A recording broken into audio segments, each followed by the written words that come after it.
Welcome, viewers. Today, when we open this discussion, the personality which you see on the screen is very well known, and probably you will not actually need any introduction, formal introduction for that matter, of Professor Naela Kadri Baloch. She has been in news for very right reason and for very wrong reasons. And I wish and hope that no citizen, especially a lady, would go through the turmoil and tough time and difficulties which she is facing, but she is facing for the right cause.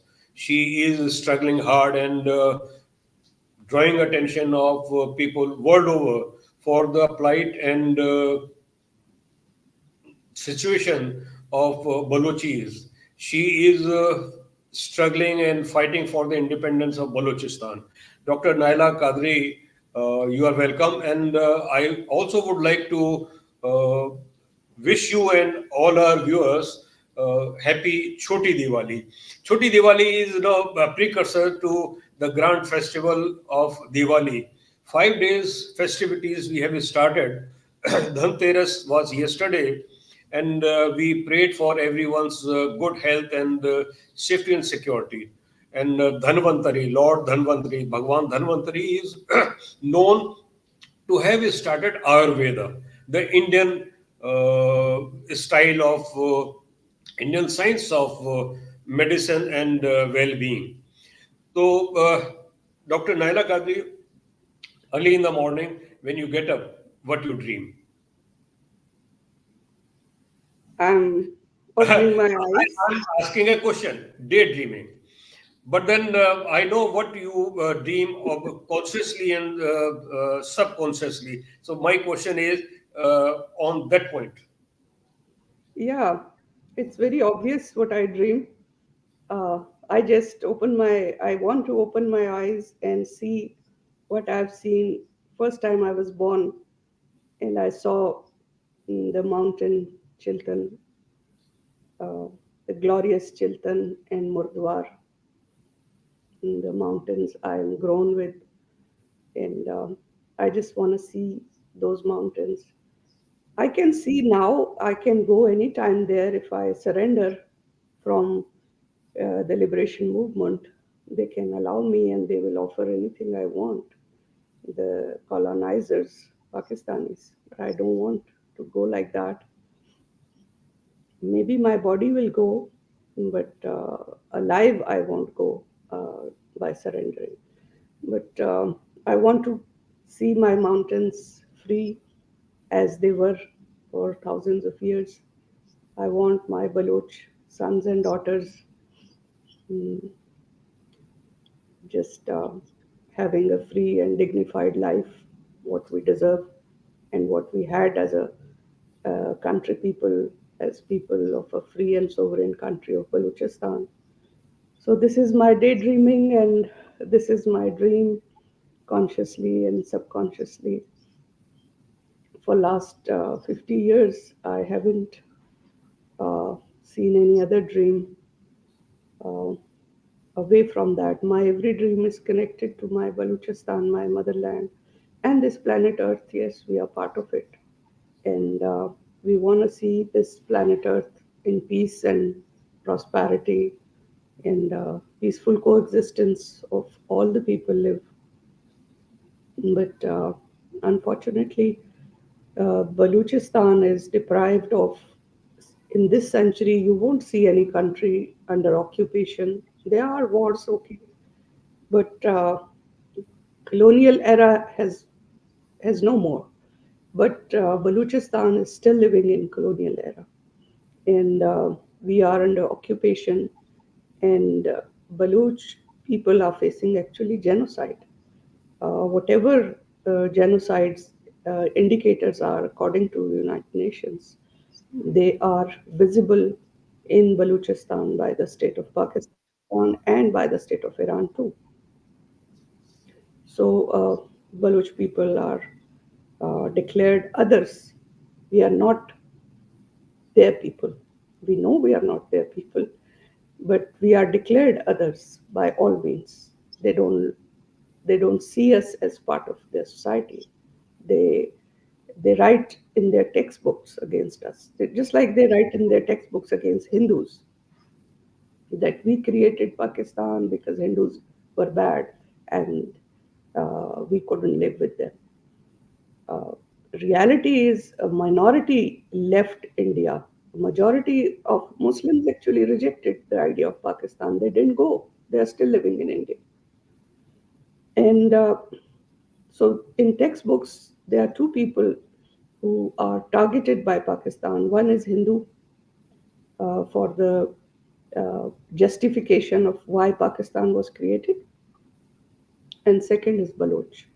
That Baloch are bad people, Baloch always fight, Balochs are primitives, Balochs don't know anything, Balochs have nothing, and okay, if we don't have nothing, leave us, quit Balochistan, go back.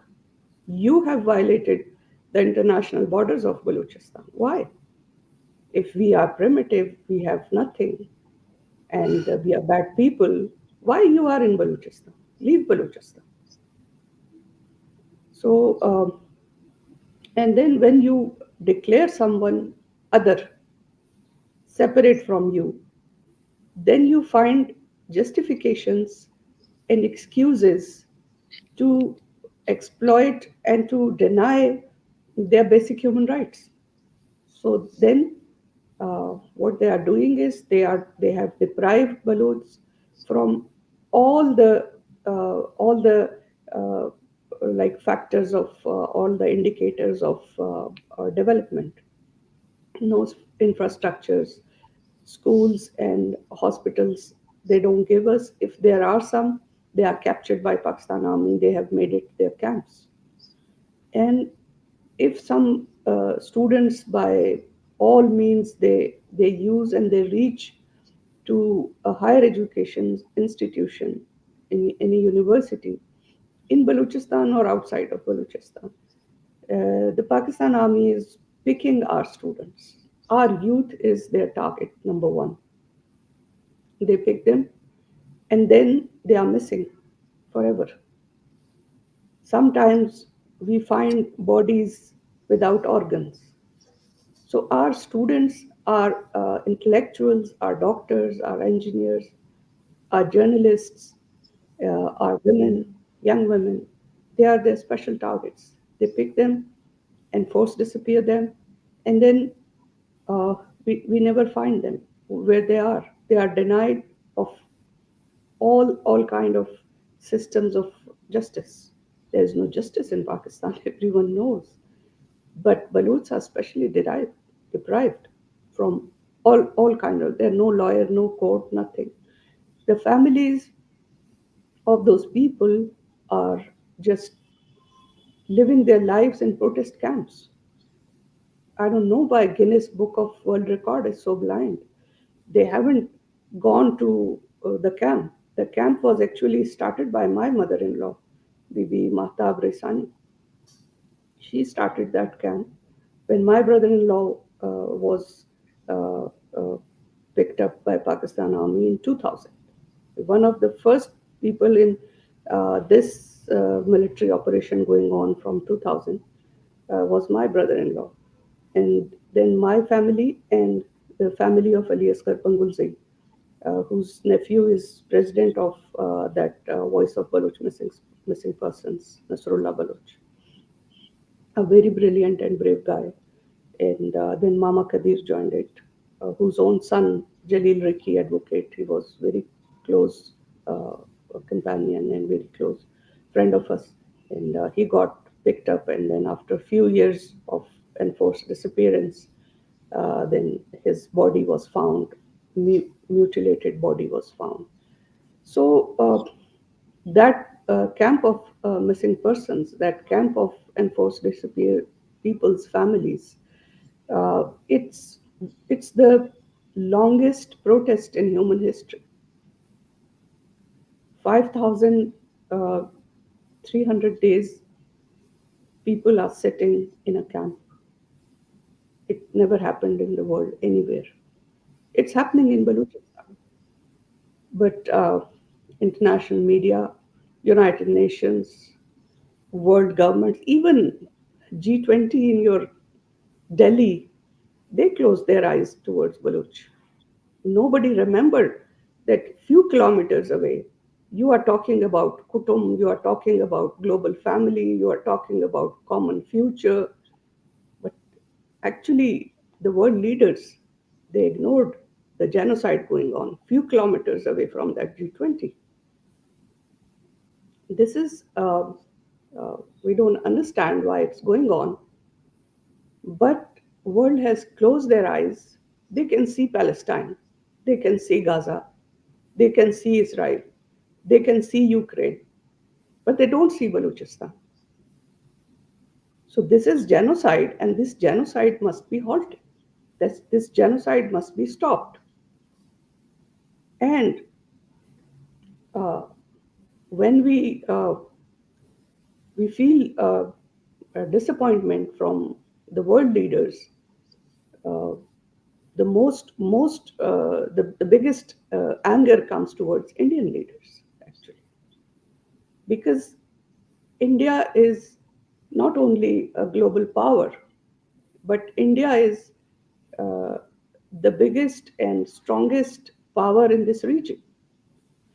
China is also a very big power, but there's a big difference between India and China. Why we don't have any expectations from China? Because China is a dictatorship. China is a country which denies rights of their own people. But opposite to that, India is world's largest democracy. Indian civilization, I respect Chinese civilization also, but that civilization is under threat by the dictators in China, actually. But Indian civilization is flourishing, and Indian people, they love Balochistan. They want to stand with Balochistan. They want Balochistan free and liberated country as a very good neighbor, as a country that can stand with India in every international forum. The aspirations of the people of India are with us. And that love of people of India that invites me all the times I come to India.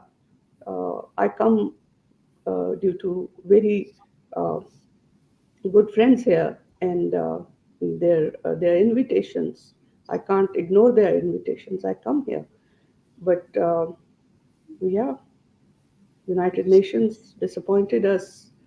Uh, Even in American Congress, the issue of Balochistan, the bill was presented in 2012 for the liberation of independence of Balochistan was presented in Congress of United States, and then it was gone somewhere, disappeared somewhere.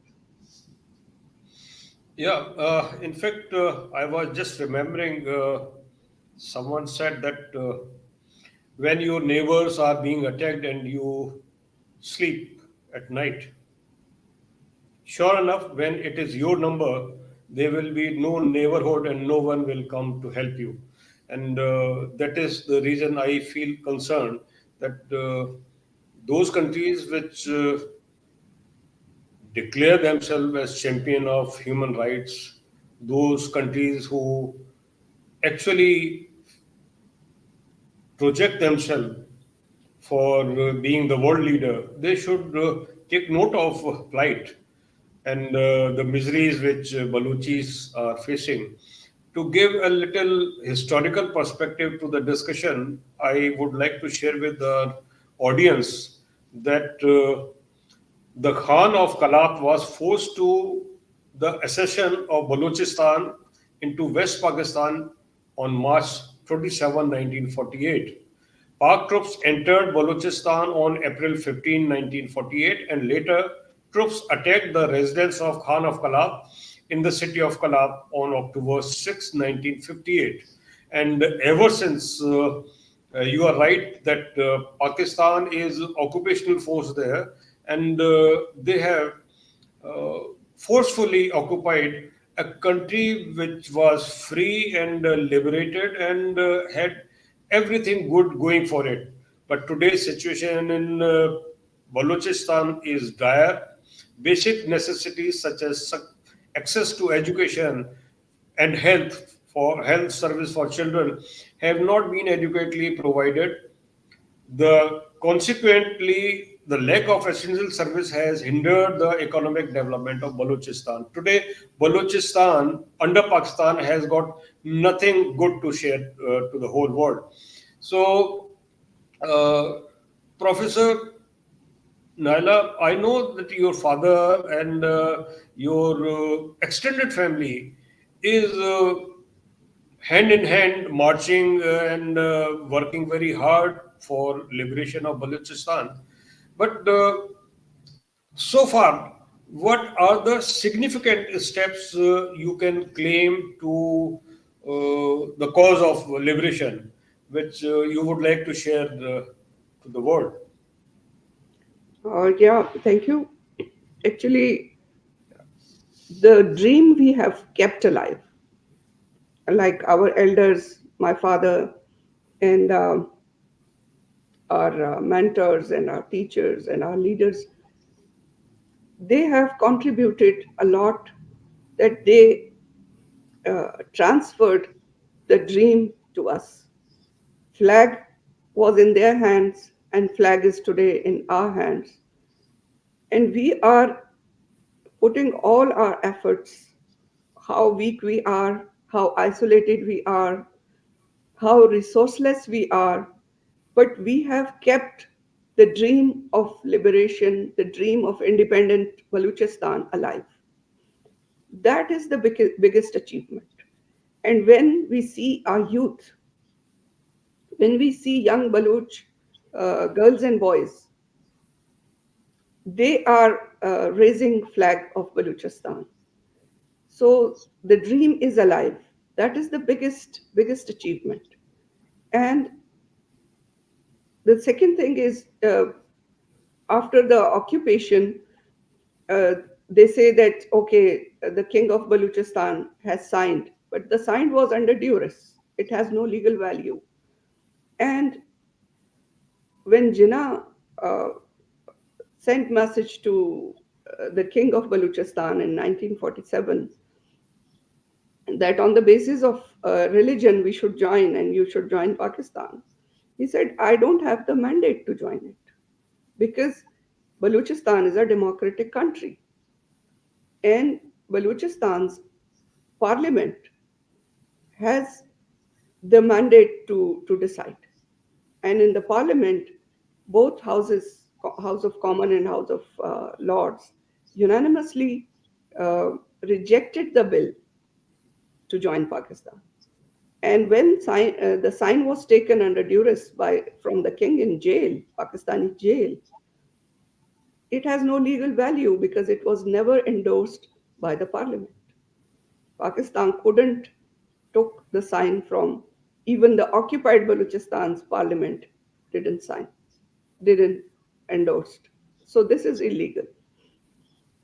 When uh, so every 27 March, it is day of protest all over the world. Wherever Balochs live, they protest on the 27 March every year. So we have kept that memory of occupation alive, and we reject it. People use like Black Day. All over the world, people use black as a negative thing, and I think it's something racist. All good things are white and all bad things are black. Why? Black is equally a beautiful color. Actually, I love black color a lot. So it's not Black Day, but it's day of protest. It's day of resistance. And another day is coming. It's 13th November. 13th November is the day to memorize our martyrs, the people who have sacrificed their lives for Balochistan, uh, for, uh, for centuries, not one day, not only against Pakistan, but we have kept Balochistan as a free country. So we have sacrificed our lives. We have fought against Mongols, we have fought against Portuguese, we have fought against every occupier. And even we didn't allow Arabs to enter Balochistan. We made some contracts on political basis with them, but their armies never entered Balochistan as conquerors. So Balochistan was always a free country. Uh, it's only Pakistan, even British. We were not a colony of British. We had contracts, we had deals with British, we had agreements with British on foreign policy. We have leased out some areas to British, but we were independent country. We were not a colony of British even.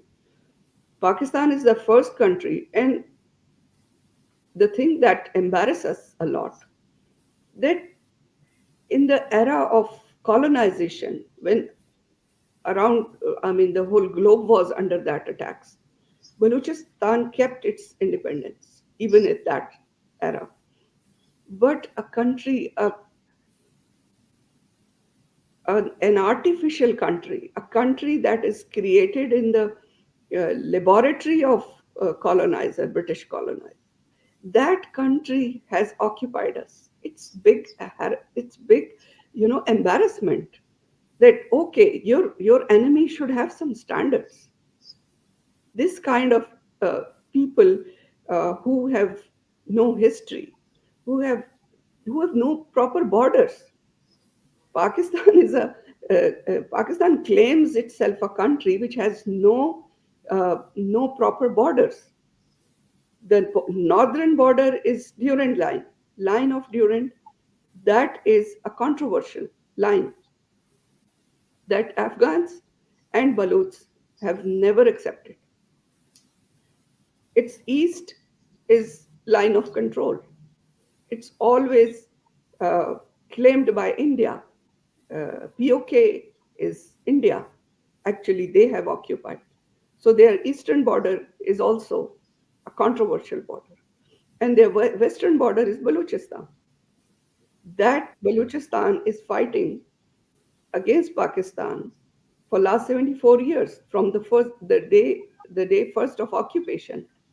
So a country which has no proper borders,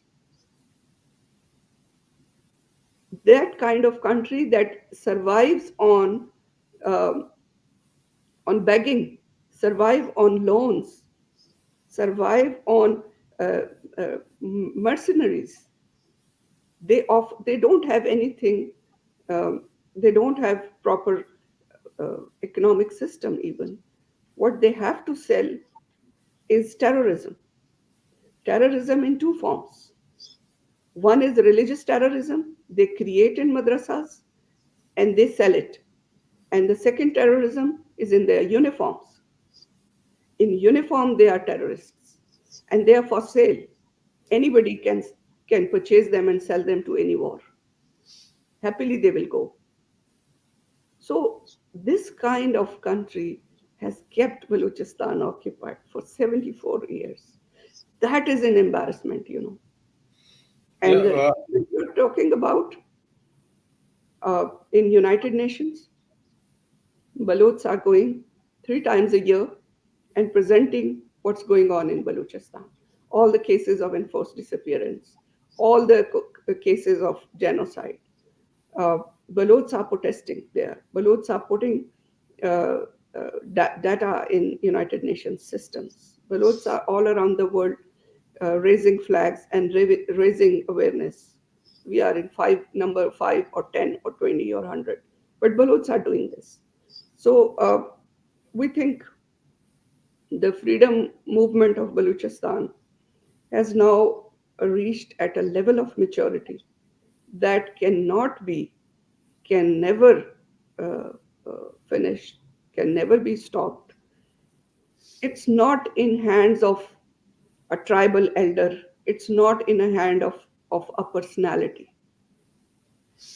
It is in the hands of highly educated Balochs, the sons and daughters of this soil.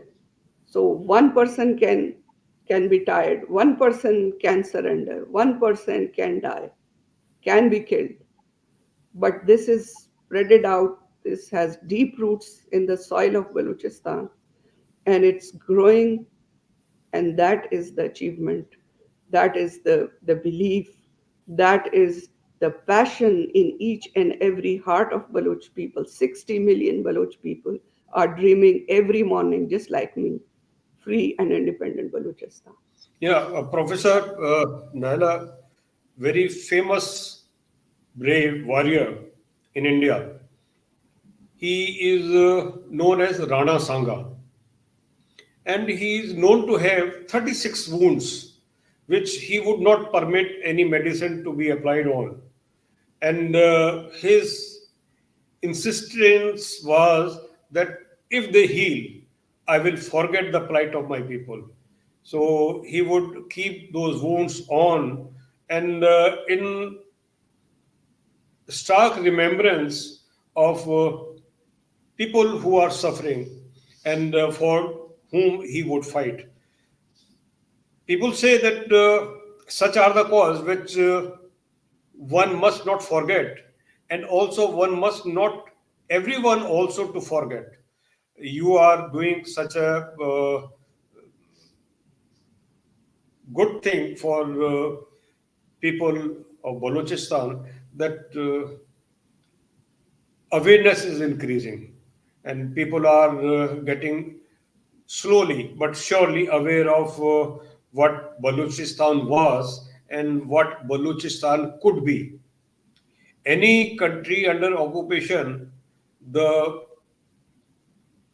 most those who suffer are women and children, and girl child are that way double time, vulnerable and worse sufferer. When you regain freedom, I'm not saying when you get the freedom. Your case is regaining the freedom. You were free, and you would, God willing, once again get your freedom back. What would be the future of women in your society and in governance?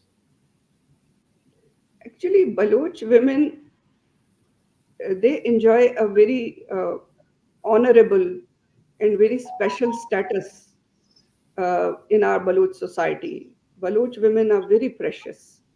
And I have seen in North Americans, like Native American society, I have seen women have very special status there also. And family is known by women. In Balochistan, Baloch women are very brave actually. And Baloch women are leaders, born leaders. And we have a history of very brave Baloch women. So today, if you can see the movement, actually it is led by women. If you see any protest on ground, you will see women are at forefront. And the way like so it is not something that we will give through system, through governance. For sure, Balochistan will be a gender balanced. Gender justice will be the first uh, priority of all the policies in a free Balochistan. But in Balochistan, status of women, it is uh, it is like part of it, part of our national psychology, part of our people's belief system or our people's behavior, social behaviors, if we talk about. I was 8 years of age when I joined Baloch Students Organization. So Baloch Students Organization was the first modern institution in Baloch politics. And like it was, I was the only girl there at that time. This was early 70s, and all boys in BSO, and all were elder than me. They were studying in um, colleges and university, and I was a school kid. I grew up in activism of Baloch Students Organization (BSO), and I never experienced any kind of harassment. I always experienced that medical students, university students, my seniors in BSO, they always called me Addi, elder sister, like you called Didi. And when we were in protest, they were martial law. And when we were in students' protests, they always surrounded me with chains of their hands. So nobody, no police or no Pakistan army could come near me. That kind of uh, honor, that kind of protection, it is it is in the psychology of Baloch men. So Baloch men are very brave.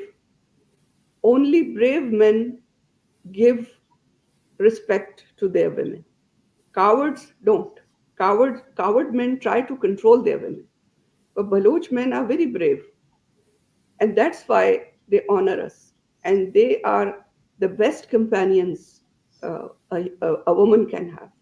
So I'm very lucky having a very supportive father and husband and sons.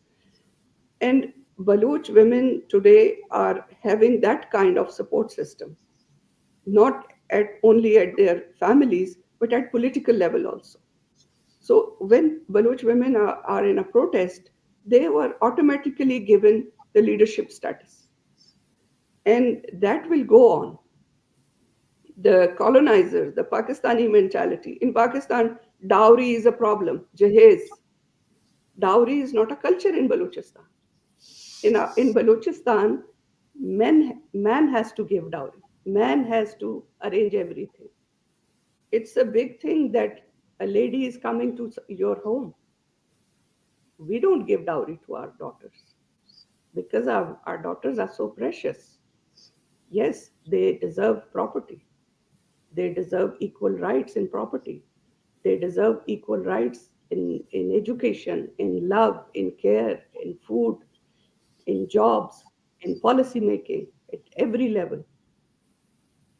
So, yeah, Baloch women are the future uh, I leaders have of seen Balochistan. you, yeah. Professor Naila, I have seen you going to temples, taking part in Aarti, taking prasad, and also joining Bhandara. Totally natural and unapologetical. Your approach to Hinduism is either very well practiced and cultured projection, or is it natural to common Balochis? Because my question is that when Balochistan reclaims its freedom, will it be a Muslim country or will it be a secular country? Balochistan always was a secular country, a pluralist country. Balochistan has a culture of respecting, honoring all the religions. So when I'm in a gurdwara or I'm in a temple or in a synagogue or in a mosque, I find the same God everywhere, and I find peace and spiritual powers everywhere. So in Balochistan, you will you have never heard about any uh, dishonoring any temple or dishonoring or violation of basic human rights of any Hindu. When there were rights, religious rights in subcontinent in India, uh, there were no rights in Balochistan. Never happened. I was shocked when I was hearing that they in India they need a law to protect cows. In Balochistan, there was no law to protect cows, but wherever there is Hindu Baloch community, we have our own Balochs there. They are Hindu. They're even Sikh. Nobody slaughters. Nobody sells the cow meat. Cow is given all the respect because our brothers, our Hindu brothers, our Hindu sisters. We love them and we respect their right because we know something is painful for them. We should not do that. And I mean, from childhood, we Balochs, we have seen that if there is puja, our neighbors, Hindu aunties, they brought sweets for cow and for us also. So it's a beautiful culture in Balochistan. You have maybe you. It's recently in Gwadar there is a mandir, ancient mandir and a masjid. They are wall to wall connected with each other. And Chand Kumar Baloch, he's the caretaker of that mandir. And because Hindu community is very less in number there in Gwadar, so he asked from the Muslim community, he discussed with them that mandir needs repair. So in masjid, the Balochs, Hindu Balochs, and in masjid, the Muslim Balochs, they all sat together and they announced for funds, and they collected funds and they repaired the mandir. This is, I think, few months back it happened.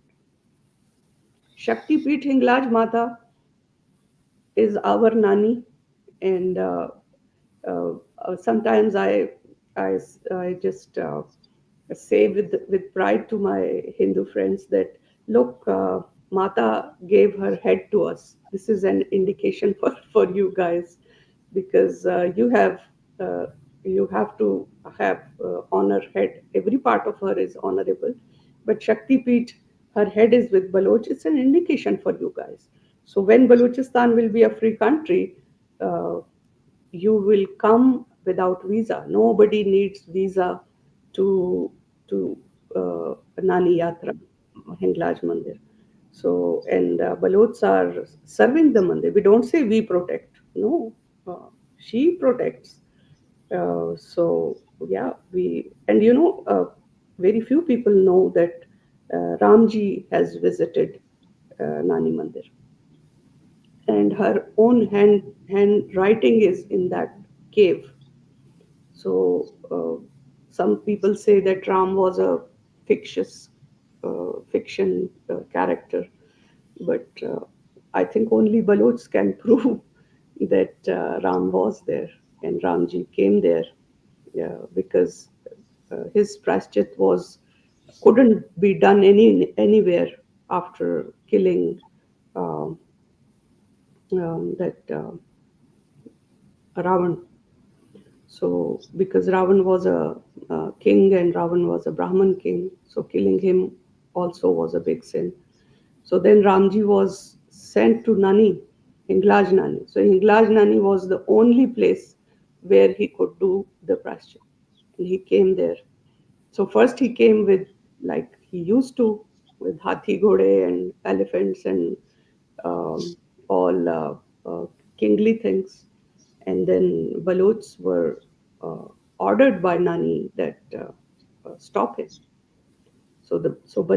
At the border of India in Balochistan, Balochs were standing with their army, and he said, "I'm not here for war. I'm not here for occupation. I'm here for yatra." And they said that uh, if you are a yatri, uh, uh, Nani's order is yatris should come like a yatri. He went back to Ayodhya, and then he came with few people uh, by foot, and he reached there as Yatri, and then Baloch washed his hand and washed his feet and did all the services. And he was there for a few days for all his puja there.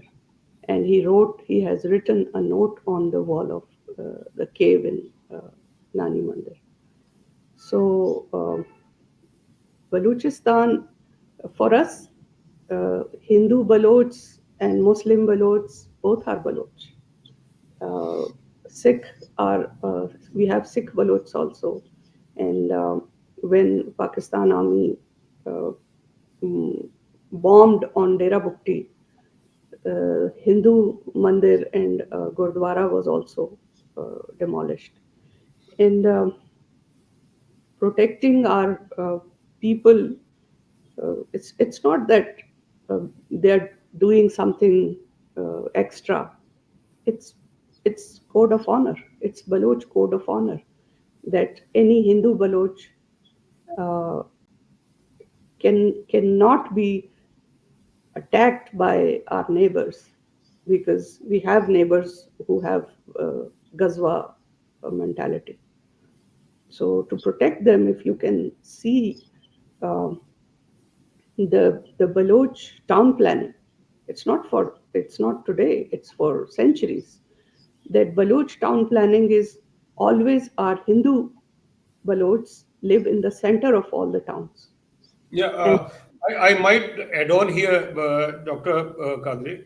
Uh, a small number of Balochs are non-Muslims, you have mentioned already, particularly in the Bhokti clan, which has Hindu and Sikh members. They are Hindus, Baloch in Bhokti, Mali, Rind, Bejanjo, Jahari, Bengal, and other Baloch tribes. So it is not that all Baloch are Muslim. You have rightly mentioned that Baloch are Hindus and Sikhs also.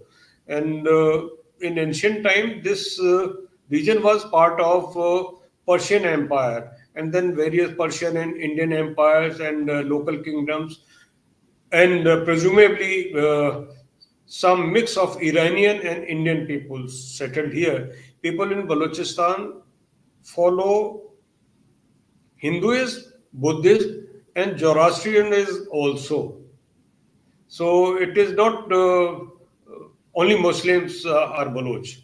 Uh, now, just last question, and with a lot of expectation and hope that since you mentioned that during King's time also it was a democratic country.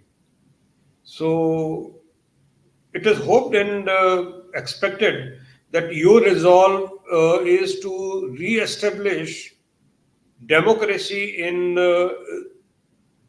Balochistan when it reclaims its freedom. for sure, for sure, nothing less than democracy is acceptable for the sacrifices we are making. We are not making sacrifices. We are not showering our blood for a kingdom or for some tribal elites. We are showering our blood for each and every Baloch to live equal. One person, one vote. Equal rights for everyone. Whatever is under the soil, over the soil, under waters, is equal part, equal share of each and every Baloch who are living inside Balochistan or who are living outside Balochistan. 1 crore Balochs are living in India today. They all have equal rights in Balochistan. The Balochs are living in Australia, in Africa, in Europe, in Americas, in Central Asia, in Afghanistan. In Afghanistan, there is a part of Balochistan, but Balochs are living in other states of Afghanistan. Balochs are living all over the world. They all are sons and daughters of Balochistan. They all will be welcomed back in Balochistan, and they all will have equal rights in Balochistan. But whatever your religion is, whatever your color is, whatever your uh, area you belong to, doesn't matter. Whatever your gender is, doesn't matter. All Balochs shall have equal rights in all the resources, in all the rights, in all the institutions. Baloch, only being Baloch is the criteria, and we will welcome people of the world to come and help us in education, in infrastructure, in investment businesses there. But land of Balochistan will not be allowed for sale, because Baloch believes that land is our mother. We never had a culture of selling lands, and still we don't like to sell land. It's just like you are selling your mother. Our lands our common heritage.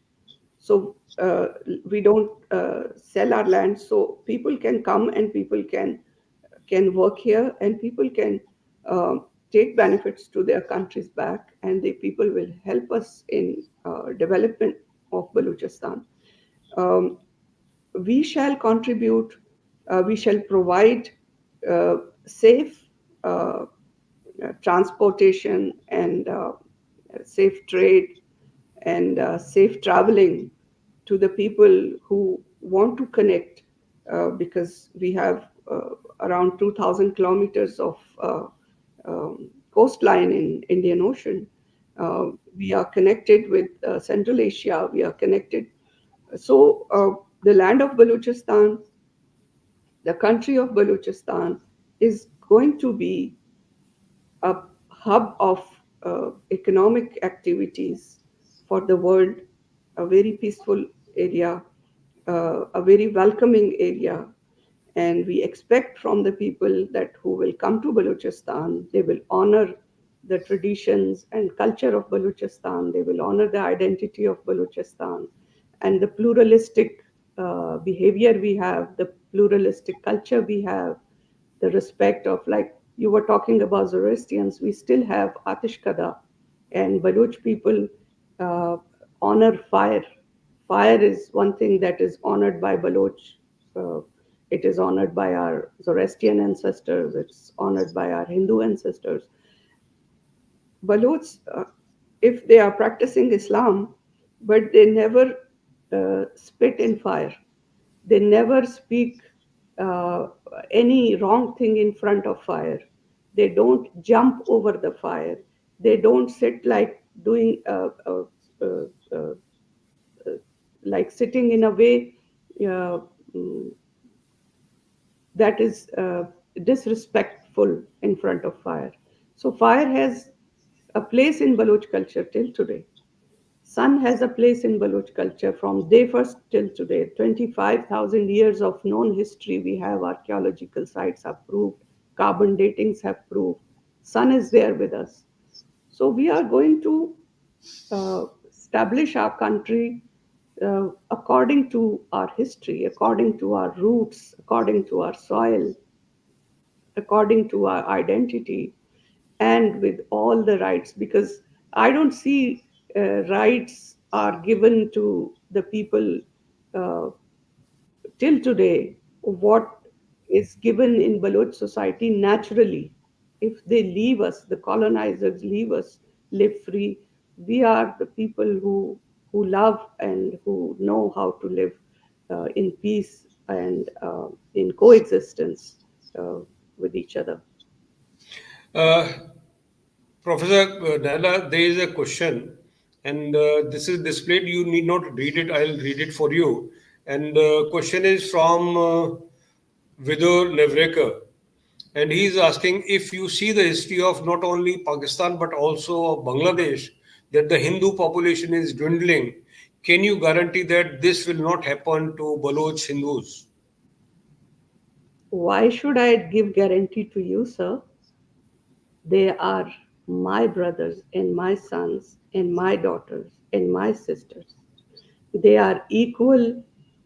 I don't say owners, because we Balochs are not owners of Balochistan. We are sons and daughters of our mother Balochistan. So please don't compare Balochistan with India and Bangladesh, because, with apologies, we are different. We are not, we don't, we actually never had religion came on horses and with swords to us. We have always adopted a religion with our own will.